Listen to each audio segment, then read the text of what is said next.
Chapter 15. Life Spring Lake. The rain has finally let up slightly. Not enough that it's anything less than a downpour, but at least Zolesh and I shouldn't have to shout in each other's faces just to hear each other. As I approach him, I can see the tension in his shoulders, the tight set of his jaw. My stomach churns with a mix of guilt and apprehension. Zolesh, I start, but he cuts me off with a sharp gesture. What you think you doing, Yoren? His voice is low, tight with frustration. We had plans. Potent plans. I take a deep breath, wincing as the movement pulls at my freshly cauterized wound. I know, but this proving, I can't just ignore it. It's more potent than what's out there? Than learning new powers? Zolesh interrupts, gesturing towards the forest. Than the threats coming our way? His words hit home, echoing my own doubts. But I stand my ground. It's not about importance, it's about duty, about proving myself to the tribe. Zolesh scoffs. You already prove, in the forest with the Draklith. This just game. I feel a flare of anger. It's not a game, it's our tradition, our way of... Tradition. Zolesh's eyes flash. Tradition not gonna save you when the real danger come. We stand there at an impasse. I can see the logic in his argument, feel the pull of our original plan. But something holds me back. Maybe it's stubbornness, or maybe it's something deeper. Look, I say finally, I'm not abandoning our plan. I need to do this first. I need to see it through. Zolesh studies me for a long moment, his expression unreadable. Then, surprisingly, his features soften. You change, Yoren. Since we meet in forest. Stronger now. Not just in body, but in your spirit. I blink, taken aback by the sudden shift. Thanks, I think? He nods, a small smile playing at his lips. Maybe this proving not so bad after all. Make you ready for what come next. Relief washes over me. So you understand? Understand? Nah, Zolesh chuckles. But I respect. You do what you think right. That potent too. I feel a weight lift off my shoulders. Thanks, Zolesh, really. And I promise, as soon as all this is over, we'll revisit our plans. The border, the threats out there. I haven't forgotten. Zolesh nods, his expression turning serious again. Good, 'cause they not forgot about us, my tink. A chill runs down my spine at his words, but I push the feeling aside, one challenge at a time. The sharp sting of Melnin's herbs on my wound makes me hiss through clenched teeth. Tornu sits nearby, his face a mask of concern and pride. You did what? Tornu asks, his voice a mix of disbelief and admiration. I wince, both from the memory and Melnin's ministrations. I burned it shut, with a burning branch. Melnin clicks her tongue disapprovingly. Reckless, but effective, I'll give you that. You're lucky it didn't get infected. Tornu leans forward, his eyes intense. Yoren, what you did out there, it was brave. Foolish, perhaps, but brave. I feel a surge of pride, quickly tempered by uncertainty. But was it enough? I mean, for the proving? That's not for me to decide, Tornu says carefully. But I will say this. You showed resourcefulness, determination, and a willingness to sacrifice for the greater good. Those are traits of a true Takakin. His words warm me, but a nagging doubt remains. But I still don't know if what I built will actually help the tribe. Tornu's eyes crinkle with a smile. Sometimes, Yoren, the act of trying is as important as the result. Melnin finishes cleaning my wound, her touch gentler now. There, that should hold you. But you need to be careful tomorrow. No sudden movements, and try to keep it dry if you can. I nod, though I'm not sure how I'm supposed to keep a wound dry while diving for tubers. I'll do my best. And it's not just your wound we need to worry about, Melnin adds, her voice lowering. Caldo's been talking. Says boulder nets have been going missing lately. Full ones. I feel my blood run cold. Missing? How can boulder nets just disappear? Tornu's expression darkens. That's the question, isn't it? Some think it's raiders from across the lake. Others... He trails off, his gaze distant. Others what? I prompt, a knot forming in my stomach. Tornu shakes his head. Never mind. Focus on your task tomorrow. The golden tuber isn't just for show, you know. It has powerful healing properties. Could be useful given recent events. I nod, trying to push away thoughts of vanishing nets and unknown threats. Any advice for the lake trial? Tornu's eyes meet mine, serious now. Remember your training. The lake is deep and its currents can be treacherous. Don't let your guard down, even for a moment. And don't be a hero, Melnin adds sternly. If something feels wrong, get out of there. No tuber is worth your life. I want to argue, to insist that I can handle whatever the lake throws at me, but the ache in my side reminds me of my limitations. I'll be careful, I promise. As Tornu and Melnin leave, I'm left alone with my thoughts. The forest trial pushed me to my limits, forced me to dig deep and find strength I didn't know I had. But the lake is different. It's vast, unknowable. And now, with talk of missing nets and hidden dangers, it feels more threatening than ever. Not to mention it's already almost killed me once before. But I can't back down now. The proving isn't just about me anymore. It's about proving to the whole tribe, to Tornu, to Zolesh, even to Lali and Ekra, that I have what it takes to face whatever challenges lie ahead. As I settle into my furs for the night, I can't shake the feeling that tomorrow's trial will test me in ways I can't even imagine. But ready or not, it's coming, and I'll face it head on, just like I did in the forest. The persistent drizzle blurs the lines between sky and water, turning Life Spring Lake into a vast gray expanse. I stand at the water's edge, my toes sinking into the wet sand, trying to quell the nervous energy thrumming through my body. Behind me, I can hear the murmur of the gathering tribe, their voices a mix of excitement and concern. I resist the urge to look back at them. Right now, I need to focus. I run through a mental checklist. My wound is tightly bound, protected as best we could manage. I've eaten lightly, enough to give me energy but not so much that I'll cramp. My bone knife is securely strapped to my thigh just in case. But against what, I'm not sure I want to think about. The rain patters against the lake's surface, obscuring my view beneath. Somewhere down there, in the murky depths, is the golden tuber I'm supposed to retrieve. It might as well be in another world. The memory of my last encounter with Life Spring Lake crashes over me like a wave, threatening to drag me under before I've even entered the water. I can almost feel the cold grip of the net around my ankle, the burn in my lungs as I fought for air, the panic, the helplessness, the certainty that I was about to die. It all comes rushing back. For a moment, I'm that weak, frightened boy again, flailing in waters far beyond my depth. But then I catch myself. That was weeks ago. I'm not the same person I was then. I've faced a Dracolith. I've cauterized my own wound. I've built something to help the tribe. I've changed. Yet, as I stare out at the gray expanse before me, I can't quite shake the residual fear. The lake may be the same, but I'm not. This time, I tell myself, will be different. It has to be. You're in. Ansel's voice cuts through my thoughts. I turn to face him, trying to keep my expression neutral. Are you ready? Am I? The question echoes in my mind. I think of Zolesh's frustration, Tornu's advice, Melnin's warnings, of missing nets and unknown dangers, of the forest trial and the wounds I still carry. But I also think of the tribe watching, waiting, of the need to prove myself, not just to them, but to myself. I'm ready, I say, surprising myself with the steadiness in my voice. Ansel nods, his eyes searching mine. Remember, the golden tuber grows in the deepest part of the lake. It won't be an easy swim. I nod, my throat suddenly dry. The deepest part, where the water is cold and dark, where anything could be lurking.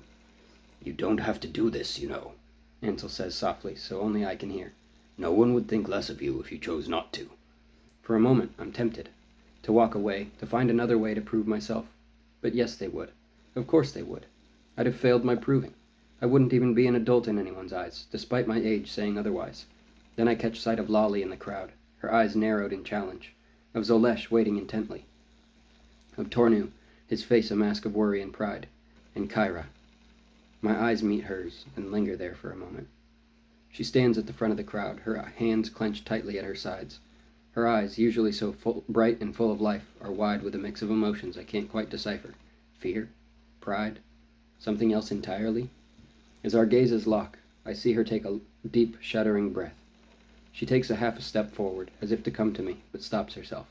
Her lips part, and I can almost hear her voice in my head urging me to be careful, to come back safe. But she doesn't speak. Instead, she gives me a small, tight nod. For a moment, I'm transported back to our conversation by the old oak tree, to the warmth of her hand in mine as we made our pact to face whatever comes together. I see the same determination in her eyes now, mixed with a vulnerability that makes my heart ache. As I turn back to face the lake, Kyra's spirit pulses at my back with the steady rhythm of a heartbeat. It's both a comfort and a weight, a reminder of everything I have to lose and everything I'm fighting to protect. No, I say, squaring my shoulders. I'm doing this. Ansel sighs, but there's a glimmer of respect in his eyes. Very well. May the Ancient Ones watch over you. As he steps back, I turn to face the lake once more. The rain seems to intensify, as if Pilly herself is trying to dissuade me. Or maybe she's washing away my fears, preparing me for what lies ahead. Nope, I'm terrified. I take a deep breath, feeling the eyes of the entire tribe on my back. This is it. No more preparation, no more second guessing. It's time to prove what I'm made of. With one last glance over my shoulder, I catch Kyra's eye once more. The intensity of her gaze, the silent plea and encouragement in her eyes, gives me a final surge of courage. Whatever happens in that lake, I have something, someone, to come back to. Without further hesitation, I push a canoe into the cold gray waters of Life Spring Lake, ready to face whatever challenges lie beneath the surface. The dugout canoe feels unsteady beneath me as I push off from the shore. I grip the paddle tightly, my knuckles white with determination, and, if I'm honest, fear. The eyes of the entire tribe bore into my back as I make my first clumsy strokes. Roan's breath, why is this so hard? The canoe veers left when I want it to go straight, nearly tipping over as I overcorrect. I can almost hear Lolly's mocking laughter from the shore. Heat rises to my cheeks. Some great explorer I am, can't even paddle in a straight line. I grit my teeth and push on, each stroke sending a twinge through my barely healed wound. The rain continues its relentless patter, obscuring my view of the shore behind me. Maybe that's for the best. I don't want to see the disappointment on their faces. As I approach the first line of boulder nets, panic flutters in my chest. The memory of being tangled, dragged under, floods back. My arms falter and the canoe drifts dangerously close to one of the nets. No, not again. I won't let this beat me. With a surge of effort, I drive the paddle deep into the water, propelling myself past the nets. My side screams in protest, but I ignore it. Zolesh says pain is just a message, right? Well, message received. And ignored. Once past the nets, I pause, panting. The shore is a dim line through the rain, the center of the lake, a vast unknown ahead. For a moment, I consider turning back, but the thought of facing the tribe, of admitting defeat, is more terrifying than whatever lies ahead. I adjust my grip on the paddle, noticing with surprise that my strokes are becoming smoother, more controlled. The canoe responds better now, cutting through the water with growing confidence. A small smile tugs at my lips. Maybe I'm not so hopeless after all. But as I push further into the lake, fatigue sets in. My arms feel like lead, each stroke a monumental effort. The wound in my side throbs in time with my racing heart. I need to pace myself or I'll never make it back. I slow my strokes, trying to find a rhythm that doesn't aggravate my injury. The canoe's progress slows, but at least it's steady now. The rain eases slightly, allowing me a clearer view of my surroundings. The water here is deeper, darker. Somewhere below, the golden tuber awaits. As I scan the water's surface for any sign of my prize, a flicker of movement catches my eye. Something large just below the surface. My heart leaps into my throat. Caldo's warnings about missing nets echo in my mind. I freeze, paddle half raised, hardly daring to breathe. The shape moves again, then disappears into the depths. Was it just a large fish, or something more sinister? Shaking off my fear, I realize I've drifted further than I intended. The shore is barely visible now, a smudge on the horizon. I'm alone in the center of the lake, with no idea where to start looking for the tuber. As I consider my next move, a chill runs down my spine that has nothing to do with the rain. Out here, in the heart of Life Spring Lake, I've never felt smaller or more vulnerable. Whatever happens next, I'm on my own. The gentle rocking of the canoe does little to soothe my frayed nerves. I've been out here for what feels like hours, scanning the murky depths for any sign of the golden tuber. My arms ache from rowing, and the wound in my side throbs with each movement. The constant drizzle has soaked me to the bone, making it hard to distinguish between lake water and rain on my skin. I take a deep breath, scanning the waters once more. This isn't cutting it. I'm gonna have to dive in. But as I lean forward, preparing to take the plunge, another flicker of movement catches my eye. Then, unexpectedly, a small head pops up from the water's surface. It's a lake otter, its whiskers twitching as it regards me with curiosity. For a moment, we just stare at each other, this tiny creature and I, both seemingly out of place in the vast expanse of the lake. A chuckle escapes me, tension draining from my shoulders. All this time, I've been imagining monsters lurking beneath the surface, and here's this harmless little thing, probably wondering what I'm doing in its territory. The otter dives back under with a splash, and I shake my head at my own paranoia. Without giving myself time to reconsider, I take a deep breath and plunge into the cool waters of Life Spring Lake. The shock of submersion is jarring, but I push through it, kicking downward into the murky depths. My eyes strain against the gloom, searching for any glimmer of gold among the lake weeds and silt. Nothing. My lungs start to burn, and I reluctantly surface, gulping in air before diving back down. Again and again I repeat this cycle. Dive, search, surface. Dive, search, surface. Each time I push a little deeper, stay down a little longer. My muscles protest, and my wound aches fiercely, but I ignore the discomfort. I can't give up. Not now. Not when I've come so far. As I prepare for what feels like my hundredth dive, doubt begins to creep in. What if the tuber isn't even here? What if this is all for nothing? I shake off the thought and plunge back into the depths. This time, I go deeper than before, the pressure building in my ears. The world around me is a green-tinged twilight, silent except for the pounding of blood in my ears. The cold water envelops me as I pull myself through the water, my eyes straining in the murky depths. Each stroke takes me further from the surface, from air, from safety. But I push on, driven by determination and the need to prove myself. Suddenly, a flash of movement catches my eye. Something sleek and serpentine glides through the water, circling me with predatory grace. My heart pounds in my chest. As it draws closer, I can make out its features. A long, eel-like body, but thicker, more muscular. Its head adorned with bony protrusions, and rows of razor-sharp teeth line its gaping maw.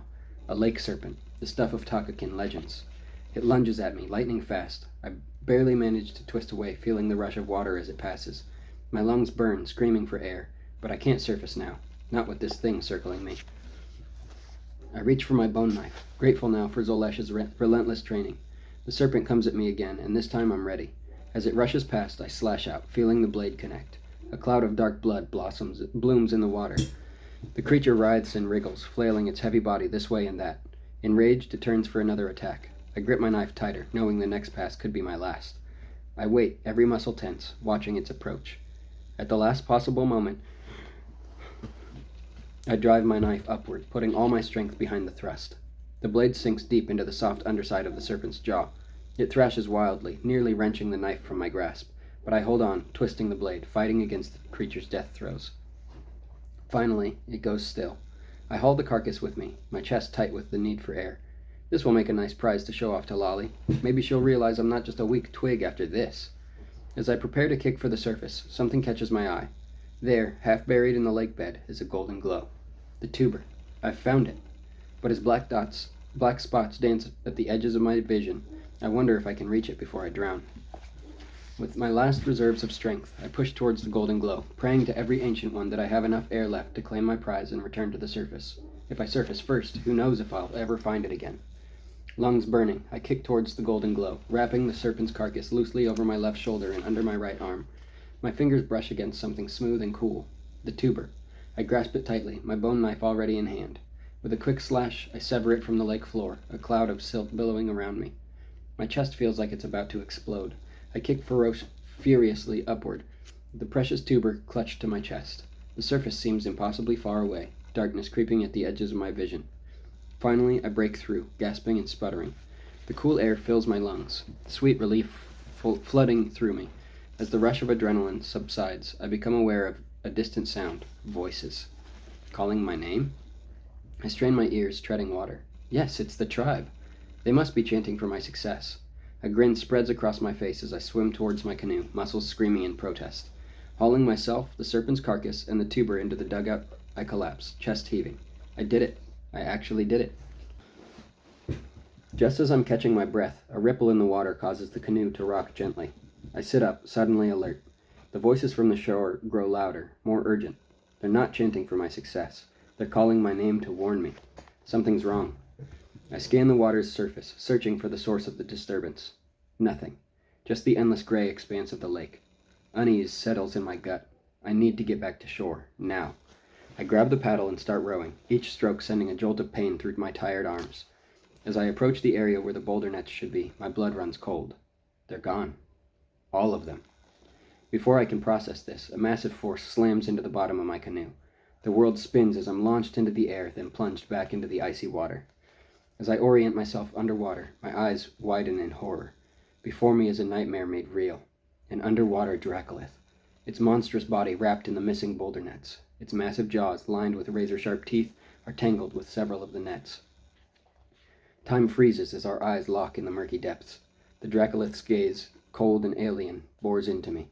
This isn't happening. How the void did I get here? 1 second I'm trying to prove myself, and now I'm face to face with a monster that might as well be straight from the labyrinth who wants to eat me. I'm not the hunter anymore. I'm the tuck-damned prey. My body moves before my brain can catch up. I dive deep, feeling the rush of water as its jaws snapped shut inches from my head. Grodd's balance, that was way too close. I burst through the surface, gulping air like it's the last breath I'll ever take. Where's the shore? It can't be that far, right? Wrong. It might as well be in another Rhone-forsaken world. The water explodes behind me. The Dracolith's roar washes over me like a raging flood, rattling my bones and turning my blood to ice. Swim, you idiot, swim! I thrash through the water, every muscle screaming in agony, as searing pain rips through my side. Tucks clay. Is that my wound reopening? Doesn't matter. Can't stop. If I stop, I'm dead. Silence falls. Where is it? Where in the void is it? The quiet is worse than the chaos. Then I see it. A dark shape hurtling towards me from below. Oh, Tuck, damn it. I lunge to the side, feeling the rush of water as the beast barrels past. How long can I keep this up? It's relentless. Attack after attack. Each dodge feels like a miracle. Each near miss a reminder of how fucked I am. I'm getting slower. It's not. Do the math, Yoren. This isn't going to end well. My hand hits something solid. Driftwood? It's not much, but it's something. I grab it, holding it in front of me like the world's most pathetic shield. Yeah, because a stick is really going to save you from a Dracolith. Great plan, Yoren. The beast surfaces, its eyes fixed on me with murderous intent. It charges, mouth gaping wide enough to swallow me whole. This is it. This is how I die. That thought is becoming a Rhone-forsaken, irritating mantra. In a desperate move, I shove the driftwood into its maw. The Dracolith thrashes, trying to spit out the obstruction. For a heartbeat, I think I've bought myself some time. No such luck. The Dracolith's tail whips through the water, creating a wave that feels like it could swallow the whole lake. The world becomes a blur of churning water and silt. Up, down, left, right. None of it makes any sense anymore. I'm a rag doll in a storm, completely at the mercy of the chaos.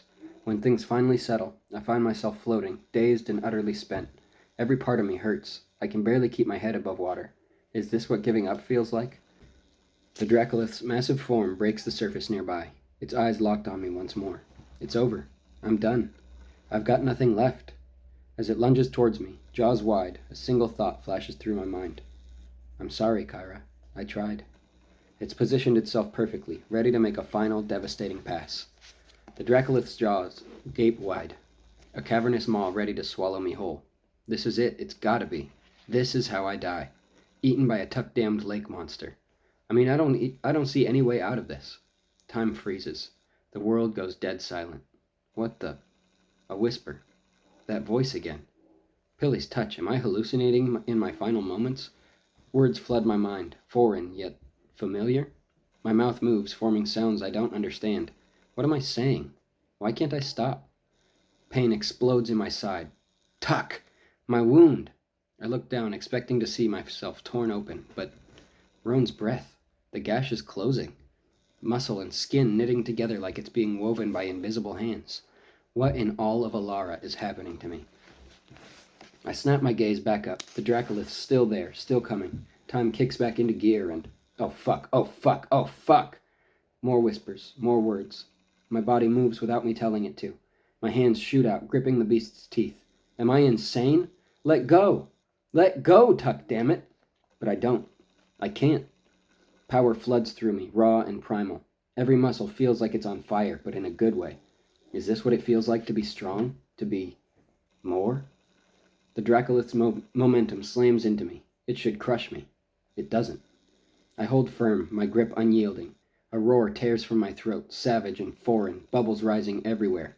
Is that my voice? Holy shit, that's my voice! I push. The Dracolith pushes back. Something's gotta give. Crack! The sound resonates through my bones. The beast shrieks, a sound of pure agony that chills me to my core. Its jaws hang wrong, shattered and useless. I did that. Me. Scrawny, weak twig. I just broke a Dracolith's jaw with my bare hands. As the monster thrashes in pain, I float there, my mind struggling to catch up. Adrenaline courses through me, making everything sharp and vivid. What the void just happened? My hands shake as I stare at them. They look normal. They feel normal. But what they did? That was not normal. That wasn't human. What am I becoming? I break the surface, my lungs on fire. Air. Sweet fucking air. I gulp it down like I'm drowning all over again. Maybe I am. The shoreline swims into focus, a blur of faces and bodies. The whole tribe's here. Shit, are they real? Am I hallucinating? Silence. Dead silence. They're staring at me like I'm some kind of, what? Monster? Hero? I don't even know anymore. A sound ripples through the crowd. A sigh? Then it hits me. A wall of noise. Cheers. They're actually cheering. For me? This can't be happening. I try to move forward. My legs feel like they're made of water. No, heavier than water. Lead. How am I even standing? The weight behind me is insane. Don't let go. Whatever you do, don't let go. One step. Another. Roan's breath. This is hard. The cheering falters. Did I imagine it? No, wait. It's getting louder. Why are they... I look back. Oh. Tux, Clay. The Dracolith. I forgot I was dragging the damn thing. Its jaw hangs at that sickening angle, proof that what happened out there wasn't some fever dream. And wrapped around it like some demented decoration, 5 damned boulder nets. My mind can't even process it. 5 nets. Each one usually takes 3 or 4 of our strongest men to haul in, and I've got 5, plus a Dracolith. What in the void and veil? The cheers are deafening now.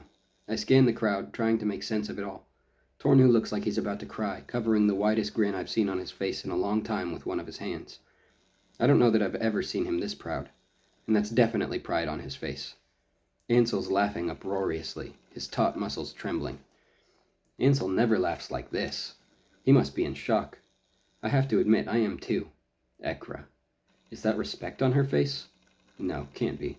I must be seeing things. Lolly looks like she's seen a ghost. Who knows? I feel like a ghost. Maybe I am. And Zolesh. He's watching me like I'm a puzzle he can't quite figure out. Join the club, cousin. My legs are giving out. The strength that filled me in the length is fading fast. The golden tuber's still in my hand, pulsing with a light that can't be natural. Nothing about this is natural. The world's starting to spin. The cheers are fading. Or maybe that's just me fading. I did it. I actually did it. But at what cost? What am I now? As darkness creeps in, I catch a glimpse of Kyra. The look on her face. Awe? Fear? Both? I want to tell her it's okay, that I'm still me. But am I? Am I still me? The last thought that flits through my mind before everything goes black. What is happening to me?